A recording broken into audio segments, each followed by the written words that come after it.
So like my business was really built on doing a ton of leases in the first few years. And then even at that point, a lot of people had cosigners, like no income really yet or first job. So then I got to connect with their parents, push that into the sales side and grew from there. Like I said, I've been in the business almost or just about 15 years. I've always kind of had an entrepreneurial spirit. I had a business that I had kind of sold and closed out just before I got my real estate license, and then was sitting there and more or less had like nothing to do. I was like, oh, I'll try this one out.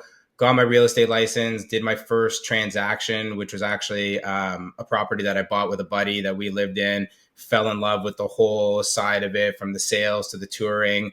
From there, I was like, okay, this is something I'm going to focus on. I went back to night school to George Brown to do residential home construction so that I could actually understand what I'm selling. I think there's a big gap in the market right now where realtors don't understand necessarily how property or a home works. And then kind of just jumped off from there. The first 5 years were interesting. I was in my early 20s. So a lot of my friends were coming out of university. So like my business was really built on doing a ton of leases in the first few years.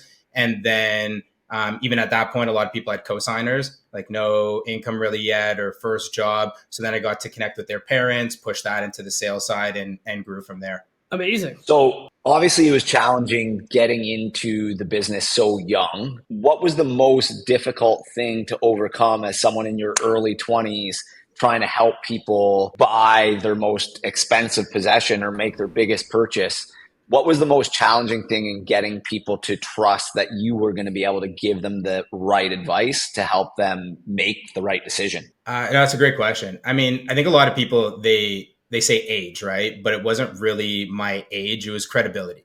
It was getting that first test run to be like, okay, you can do this. And then once I showed my skill set and we actually showed what we could do as a team, then it was a little bit smoother sailing, right? And that didn't really shift because I don't see a difference from when I get into the business from when I'm 21 to really when I'm 24 years old outside of experience in the industry. So really that was kind of the first hurdle. I did it by grinding and kind of like having no shame. I asked for help. I got in front of clients with other realtors, asked to shadow them.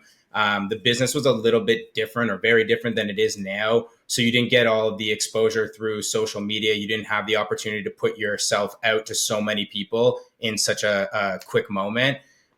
So a lot of it was really like, cold calling, door knocking, the traditional stuff, but then asking people for a chance. I had a mentor that was outside of real estate that always said to me since I was, a little kid, always ask, because the worst case scenario you get is a no. But if you don't ask, you're starting with a no, right? So I really took that to heart in everything I've done in life. And that was my first thing where I would just ask people like, hey, give me a shot. And some people I got the flat out no. Some people were like, well, we'll see how it goes. Give me a few months. Some people were the clients we love, like, well, for the right commission, I'll give you a shot, like, right? And then my first listing I got was actually knocking on an expired listings door 7 times. It took me 7 times to go back before they finally gave me the, okay, we want you to list our house. And I'll never forget this. I don't think anybody forgets their first, but knock on their door 7 times. A few weeks later, I catch like the most horrific flu I've ever had. I'm like in bed under the sheets, sweating, cold, and my phone rings and I see who's calling and I like pick it up, like teeth chattering. Like, yeah, we want you to list our house. And I have to all of a sudden, yeah, I'm feeling great, jump into that, whatever, and go from there. But that was really it. And then once we put out our first few listings and kind of were able to show that we're